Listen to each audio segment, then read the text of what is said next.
want to let everyone, camera angles are now a little bit different. So if you are speaking, you will notice that I am up on the camera right now because I am speaking. So they will move around, they will capture you. So, it was advised that we don't like be squiggling in our ears or, making faces. So just know that and you will not see it because all you will see is the agenda, but it will be capturing it and those online will see you. So that's your FYI. So good morning.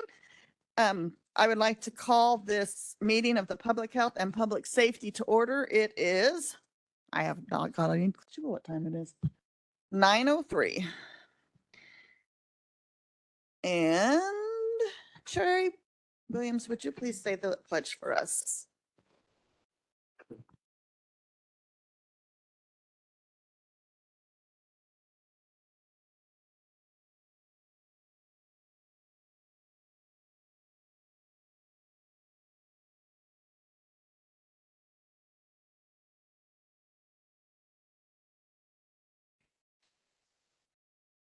And then Perla, can I please get a roll call? Oh, it's not showing. You have to hit your button. No, they didn't turn you on. Well, that would be it. Yeah. There you go.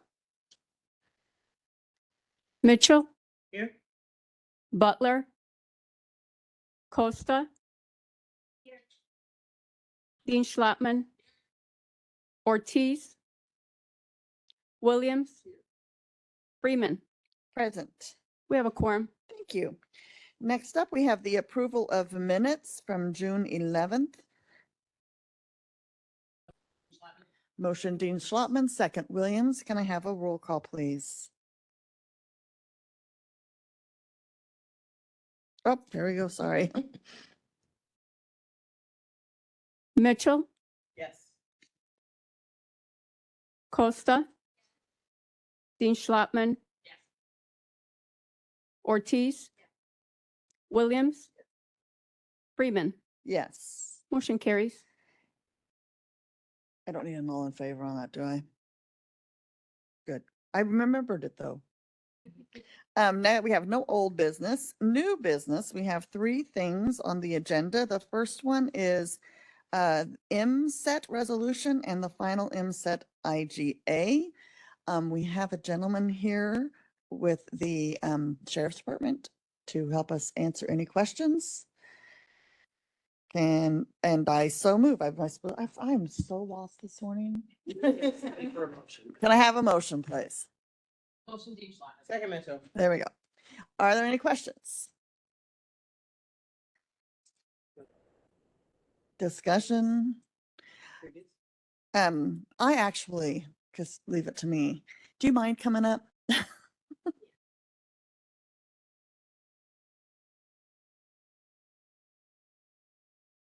And if you'll introduce yourselves. I'm Deputy Chief Mark Kidzior with the Will County Sheriff's Office. Welcome. Thank you for coming. So this MSET resolution, it only has a few of the entities, police entities on it. Like I'm in Plainfield. I noticed they weren't on it.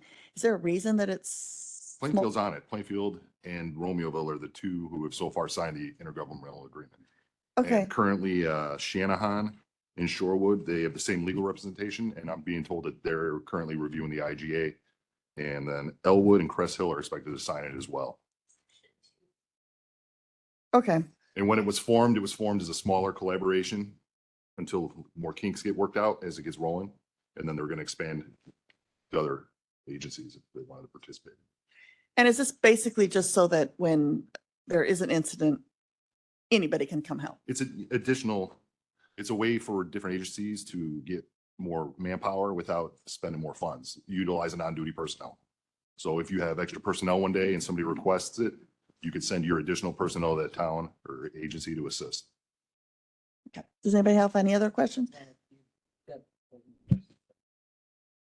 Sorry. Am I on? Am I on? Okay, all right. So that begged more questions for me. Like you now. Okay. Oh. So is Bolingbrook on there or like? Currently no. Right, I didn't see them. I just wanted to know, and I just wanted to know why are you starting out small and then going larger, or like, what's the thinking behind it? Romeoville Police came up with the concept. Okay, got it. Our agency is currently doing it with, when we have extra personnel with a couple of guys here and there. Uh-huh. And they kind of put together the unit to expand to other agencies. So they're taking the lead on it. Do we need to encourage our various villages and towns? I or- probably would. Okay, just wanted to know if you're like, if it would be too much at the They beginning. weren't excluding anybody. Like I said, it's Romeoville's. Right, no, I got And that. They reached out to some people and some people said, I'm being told a couple agencies said, hey, we're going to jump on later. We want to see how it starts out. Let you get your kinks worked out. All right, yeah, I'll inquire. Thank you. Myself off. Was there like a window that you had to do this, or is it just open and they can? They're trying to get the IGA side by participating agencies first, and then they're gonna slow launch it, soft launch it. And then I did have another question about the board. You said there was going to be one from every agency? Yes, it lists, I was just gonna say, so while this, Get closer. Oh. I'm sorry. while this is getting worked out, we wanted to get this rolling first. There will be changes down the line. There may be agencies added. There may be changes to this agreement, but we wanted to get it rolling with summer going on. So there's not a timeline. No. So we're still working on some things. There probably will be further negotiations with the other entities. You may see this come back for amendments to the IGA and things like that. So it is not set in stone. Well, that was my next question. So if I recall correctly, when I read this, that it said that, once this is done, it's out of our hands. But you'll have to come back to us to add, you don't have to come back to add people to the board. It'll just be to make amendments. It will likely come back. If there are people being added, it's going to be happening, I think, sooner rather than later. There will be amendments. We may just do it all in one fell swoop. So I think this is just getting it started so that we can get some of these agencies some help, or we can help with some of the agencies. I envision that coming back to you anyways, because it'll be picking up steam as we start talking to some of the municipal attorneys and getting some of these other kinks worked out. I can almost guarantee some of these agencies are going to have some comments and concerns on this. But that's something we'll work out with the legal departments. As Deputy Chief said, Romeoville was sort of pushing this. They had already approved it, so we wanted to get it rolling so we could be part of it. I think it's an awesome idea. And I'm hoping that once people hear, other agencies hear about it, they're going to be like, can we do this too? Mr. Ballas, did you have a question? Okay. All right. Oh, Elle does. As far as monetary compensation, it sounds like the officers will be paid by kind of like their home agency. Is that how that works? And so if it's a Romeoville, well, I guess sheriff's department assists Romeoville on some kind of matter that the sheriff's department is covering that cost, right? it's with our on-duty personnel. With it's no your overtime. on-duty, It's, if we okay. have extra bodies that day, we send them. If they. you don't, request what it, we don't happens? have extra bodies, we don't participate. You do, okay, so it's going to be based on what the actual capacity of the supporting agencies are. On the day of. In the day of, okay. And then just my second question is, for example, of the police departments that are agreeing to this, like can Shanahan come in and support Romeoville and vice versa too? Yes. Yes, okay, So so. if it's they across say the we want an board. operation, we can, Get a little closer. Oh, sorry. sorry. Am I okay, Terry? You are. So, Okay, so again, say we request an operation, we submit a request to the group and it goes out to all the agencies that are participating. Anybody who has manpower available, we'll send them. I see. Is how it goes. Okay. Mutual aid. Oh, great, thank you. And I just saw it. It is Plainfield is on there. It was Yes. Joliet that I noticed wasn't on there. And I thought they're a little bit larger. I thought we should get those guys on board. So, all right, any other questions? Okay, can I get a previous roll? She motioned to get it on there. Yeah, but. No, I think It was Katie and then Raquel seconded. Okay, No, Destiny previous. Destiny previous and Sherry Williams second. Motion passes. All in favor? See, I remembered. Okay, thank you Thank so you. much. Next up, we have the Will County Food Established Sanitation Ordinance Revision. This was a lot of fun reading. Elizabeth is here and she has brought our food establishment specialist. Did you guys have any questions over that? Oh, can I get a motion? Motion, Costa, second, Dean Schlottman. Discussion. Any questions? This ordinance is pretty detailed. It goes into detail to explain the different levels of permits, change in permit costs. All good? I actually had one question. And I would like it noted that Mr. Butler has arrived. It is 9:13. So there was a discussion here once about,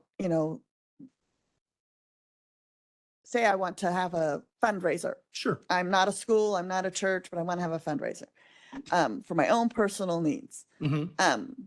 Do I have to have a permit if I'm going to serve food? It depends on, are you advertising, transporting, and selling the food? Those are certain things that we have to consider. If you're doing a private event, then there's no a temporary permit required. So by But- private, you mean by invitation only? Yeah, yes. So if you wanted to have a wedding in your backyard, then of course that's none of our business. That's what you do. You cater the food, you prepare the food, you serve it how any way you want. We don't involve ourselves in those circumstances. But if you're advertising, Like putting it on Facebook? yes, and there's a charge of admission. And then there's the gray area about what the cook-offs that we've talked about in the past. So those are still, that's still on the table. There's just certain requirements to be met on that. I don't have those in front of me, so forgive me for that. But there are exceptions. So we Okay, do so try those to, would be some of those minor exceptions. Okay, because I was trying to read it and it was detailed. It was very detailed. Okay, turn your, looks like you're on. Go ahead. Oh, okay. So, all right. This is my space because there's always an event and I'm always participating. So that's why. All right. So this is a hypothetical, by the way, not real. I'm having a fundraiser for the Little Orphans of Will County, okay, and I'm going to cook all the food. okay. What do I have to do? And you're charging admission. Well, It's a fundraiser, of course So you are. yes. You can't do it from home. Okay. Okay, so you'd have to have a permitted kitchen that you could either rent or use for that to prepare all your food. Mhm. We would want to know what your menu is, where we would label it as a high risk, as a medium risk. When there's cooking in advance, and then you got to cool and reheat, it's automatically to put you in the high risk category. Okay. Because we were just real concerned about spore forming bacteria and toxin formation, things of that nature. And then of course the setup of how you're going to handle the food while you're there. So yeah, you could call us. We're more than happy to help you like with the permit application and what the charge would be based on the risk level. And then of course the charitable events get a 50% discount. Okay, so I have to do it from a professional kitchen. I cannot do A it. permitted kitchen, yeah. Okay. Okay. Yeah. And And as I may suggest, I'm sorry that I interrupted you. No, there's no, a lot of please. churches have food permits. yeah. A lot of synagogues and mosques, and those are really good places to do that because they Okay. tend to have really nice equipment for Mhm. the most part, and they're clean and they have the availability. A regular, unless you know the person, it's hard to get into their kitchen because they're always busy. Right. Okay. And another question and just a comment. So for the first time, I've never really witnessed, an inspection. Oh. So for the first time, I did see an inspection at an event. One of your Sanitarians? yeah, sanitarians. I love it. Sanitarian. We all need our titles. Yes, I love that. Where one of your sanitarians was inspecting a vendor booth at an open air event. And I was like, you know what? She was very nice. Mhm. I was like, I've never seen this. I think she probably thought I was weird, but she was very professional. Mhm. It was well done. She wasn't, and I just want to thank you. Thank Oh, you thank guys you. for going out in the field and doing that. And it was nice to actually witness that. Yeah, and we per- appreciate that feedback. And, Yeah. Because our sanitarians work in the summertime pretty much every weekend. A Yeah. lot of times over because there's so many temporary events now. And it's good oversight. It's well needed. Thank you. Oh, yeah, well, you can give the feedback back to her. I know she was, she'll know because Okay. it's the weird lady. who You don't says she's remember an where you were offender. at? I was at Bolingbrook and it was a barbecue booth. It Oh, was it's a probably a barbecue while. vendor booth. Okay. Yeah, she didn't care who I was, but I'm like, I know she's like, weirdo, what are you doing? I'm like, I think this is great. So thank you for doing Thank that. you. Okay, so, while she was doing that, I was going back through it. So there was, is the fee raises going to cover your costs? Yes, so we did do an analysis and then if I may put on my cheaters here. In 2023, our revenue was 1.1 million and our expenses was 1.2 with a loss of about 108,000. 2024, a little bit 1.0, but 1 million, 1.3 in expenses with a 259,000 loss. And with this increase in the fees, we should have, we'll have 1.3 in revenue, 1.3 in expenses with about a $4,000 surplus. But that extra money is going towards our software upgrade, which is needed, where they haven't given us a date for sunset, but it's going to. It's going to just eventually stop working. So that's what it's for the upgrade of the software and the implementation of that software. It's, we have we have one company right now, we have a proposal and we're doing bids for two others. So it's a substantial Something will be cost. coming forth, I hear. Yes. The other one was you have a replacement food permit fee. Is that for like I've lost my permit that has to hang up? Okay. I just was checking. So, I think that was it for me. Any other questions? Do you have a question, Mr. Butler? Yeah, let me turn hers on, hit the button. Oh, she's already on. There you go. So I just have a reoccurring issue in my district, and there seems to be like a little bit of cross between the agricultural and the health department. Mhm. And I was wondering on the rules for slaughtering animals and then selling the meat, whose jurisdiction does that mainly fall under? And we have a place that's doing this and selling it on advertising online and buying the actual livestock and then slaughtering it, killing it and slaughtering it. And does that a rule violation if you don't have a actual health permit? Well, or- there are certain activities that we permit and there's certain ones that we don't. The one I think you're describing is from the Illinois Department of Agriculture. And if you are on your own property, I believe it is a type 2 license that you have to obtain. If you're going to sell it, you could do it for personal use. It's a very broad description. So it's for your family and friends. And friends could be 1,000 people that you just happen to know. So they are then under their jurisdiction. There was an example where we went out there with the Department of Ag and they inspected the property and they were satisfied. So the advertising on the internet doesn't violate anything? It wouldn't be mine to interpret that, but I don't think it does. Okay. It's, I was gonna ask, does this fall under the food establishment? Because I think food establishment is more the yeah, preparing this would of be more food. the Department of Ag would make that determination, Mr. Butler.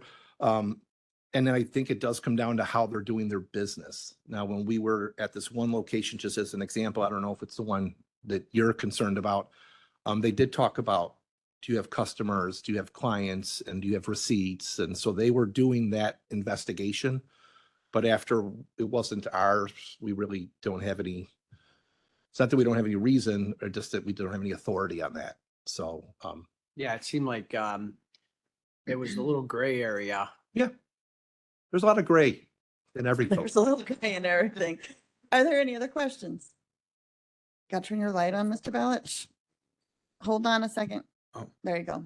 Piggybacking on what Dan said, is there a religious exemption, or if you're a certain religion that you believe in doing, doing that, it's allowed?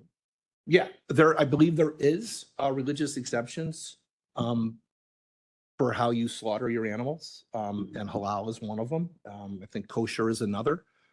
So, but those are definitely in consideration of the discussion. So if you were the agency, the regulatory agency, and you just wanted to shut it down, you can't discriminate against the religion. Okay, so you would just have to have your health reasons, your food safety reasons, or any other reason that's in the code, in the law. But there are some religious exceptions. I just don't know them off. Sorry, Mr. Balich, I don't have them memory. Yeah, yeah. So, halal is, I want to say it's the same as kosher. They're similar in some of the way they slaughter their animals. They have to be done in a humane way, or what they believe is humane way.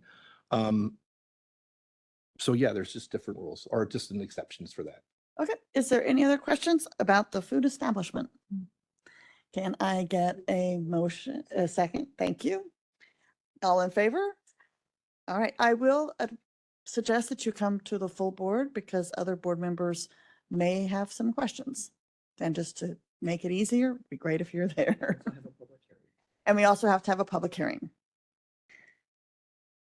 Okay, thank you. Thank you. Next up is number 3. It is the Will County Juvenile Detention Center Inspection Report. I had received this and I wanted to be sure that you guys had seen it. Being on the committee, we do not have anyone here to answer those questions. If you have read it and you do have questions, because I know you're shocked to find out I do, you would need to reach out to the chief judge, because that's his department, the detention center. So I don't need a motion for that, do I? Pardon?